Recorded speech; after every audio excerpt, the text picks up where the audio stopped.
হারুন ধরা পড়ছে, বের করা হচ্ছে তারে।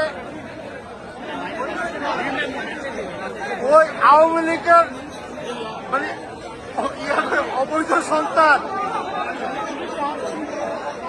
তার বাচ্চারা কই?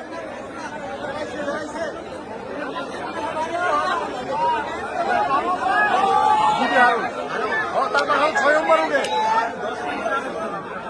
6 নম্বর রোডে তার বাসা। এই কুত্তার বাচ্চা থেকে 3 দিন ধরে দিতেছে।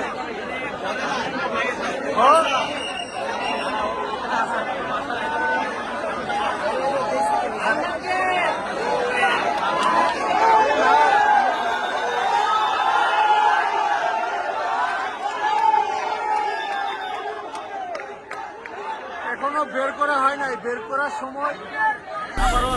আসসালামু আলাইকুম। খুনি হাসিনার দালাল ডিবি হারুন উত্তরায় ধরা পড়েছে।